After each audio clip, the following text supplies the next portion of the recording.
మనం ఎక్కువ కాలం బతకాలంటే దానికి కొన్ని ప్రక్రియలు ఉన్నాయి. ఒకటేమిటి న్యూట్రిషన్, సరైనటువంటి పోషకాహారం తీసుకోవాలి.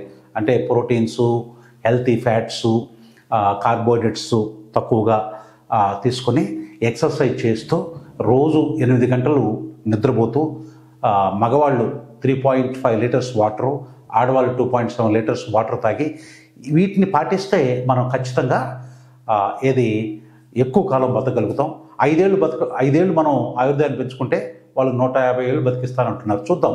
మనం let's be positive friends. So సరే, అది సాధ్యమైనా కాకపోయినా కూడా మనం రోగాలు లేకుండా మనం ఎక్కువ కాలం బతకాలి.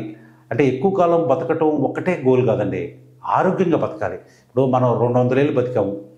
ఇప్పుడు భీష్ముడు 250 సంవత్సరాలు బతికాడు అంటారు. మరి మనం కూడా అలా 250 సంవత్సరాలు బతికామనుకోండి, రోగంతో ఏదో పక్షపాతం వచ్చో లేకపోతే కదలలేని పరిస్థితిలో ఉండో మనం బతికామనుకోండి, ఏం ఉపయోగం? హెల్తీగా బతకాలి. ఇప్పుడు మనం చేసుకుంటున్నటువంటి పనులన్నీ కూడా చేస్తూ 150 ఏళ్ళు బతికామనుకోండి, అది అద్భుతం, అమోఘం అనమాట.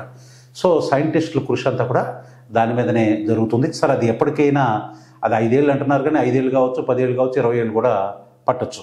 కానీ మనం ఆరోగ్యంగా ఎక్కువ కాలం బతకాలి అంటే మనం చేయాల్సింది ఏమిటంటే ప్రాపర్ డయట్, అంటే పోషక విలువలు ఉండే ఆహారాన్ని తీసుకోవాలి, స్ట్రెస్ లేకుండా చూసుకోవాలి.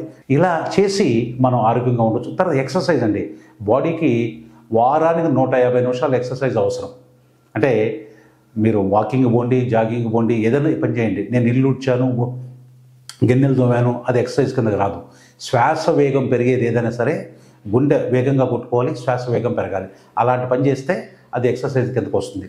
అలాంటిది రోజుకి 22 నిమిషాలు, వారానికి 150 నిమిషాలు చేస్తే మనం ఎక్కువ కాలం బతకొచ్చు, ఆరోగ్యవంతంగా ఉండొచ్చు, రోగాల బారిన పడకుండా ఉండొచ్చు అని చెప్పేసి ప్రపంచ ఆరోగ్య సంస్థ WHO చెప్తుంది.